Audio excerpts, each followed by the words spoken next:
کوشش کرنی چاہیے کہ اللہ تعالیٰ اس کی توفیق عطا فرمائے۔ اس میں ایک مسئلہ اور بھی ہے، وہ یہ ہے کہ حضور اقدس صلی اللہ علیہ وسلم سارے اپنے حیات طیبہ میں جب بھی عاشورہ کا دن آتا آپ روزہ رکھتے، لیکن وفات سے پہلے جو عاشورہ کا دن آیا تو آپ نے روزہ رکھا، اور ساتھ میں ایک بات اور ارشاد فرمائی۔ وہ بات یہ ارشاد فرمائی کہ یہ محرم کی 10ویں تاریخ کو ہم مسلمان روزہ رکھتے ہیں اور ساتھ ساتھ یہودی بھی رکھتے ہیں۔ آپ کے علم میں آیا کہ یہودی بھی روزہ رکھتے ہیں، اور یہودیوں کے روزہ رکھنے کی وجہ یہ ہے کہ وہی موسیٰ علیہ السلام کا واقعہ کہ اس دن چونکہ فرعون غرق ہوا تھا تو اس واقعے کی یاد میں وہ بھی اس دن روزہ رکھا کرتے۔ تو حضرت صلی اللہ علیہ وسلم نے فرمایا کہ جب ہم روزہ رکھتے ہیں اور ساتھ ساتھ اس دن یہودی بھی روزہ رکھتے ہیں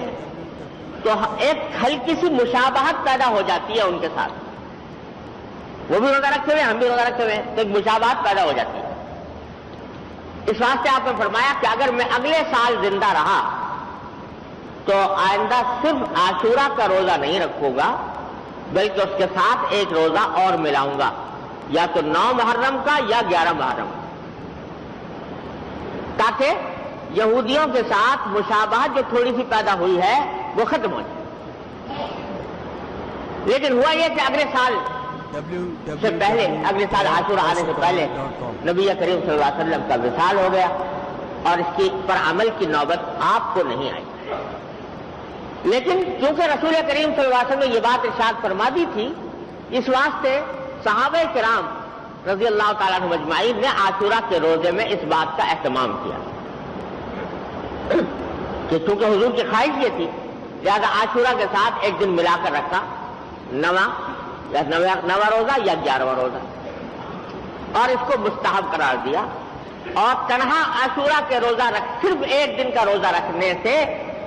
حضور کے اس ارشاد کی روشنی میں انہوں نے مکروہ تنزیہی اس کو قرار دیا کہ یہ خلاف اولا ہے۔ اگر کوئی رکھ لے گناہگار نہیں ہوگا، انشاءاللہ عاشورہ کا ثواب ملے گا، سارے عمر رسول کریم صلی اللہ علیہ وسلم روزہ رکھتے آئے، لیکن آپ کی چونکہ خواہش یہ تھی، اس واسطے آپ کی اس خواہش کی تکمیل میں بہتر یہ ہے کہ ایک روزہ ساتھ ملایا جائے، چاہے 9 تاریخ کا چاہے 11ویں تاریخ کا۔ اس میں ایک اور سبق ہمیں عظیم ملتا ہے رسول کریم صلی اللہ علیہ وسلم کے ارشاد سے۔ وہ سبق یہ مل رہا ہے کہ غیر مسلموں کے ساتھ ادنا درجے کی مشابہت بھی رسول کریم صلی اللہ علیہ وسلم نے پسند نہیں فرمائی۔ حالانکہ وہ مشابہت جو ہے وہ کسی برے کام میں، ناجائز کام میں نہیں تھی، ایک عبادت میں تھی، وہ بھی عبادت کر رہے ہیں ہم بھی عبادت کر رہے ہیں۔ مشابہت اس لیے صرف ایک نیک کام میں، ایک عبادت میں، ایک اللہ تعالیٰ کی پرستش میں مشابہت ہو رہی ہے، تو اس کو بھی نبی کریم صلی اللہ علیہ وسلم نے پسند نہیں فرمایا۔ کیوں؟ اس لیے کہ مسلمان کو اللہ تعالیٰ نے جو دین عطا فرمایا ہے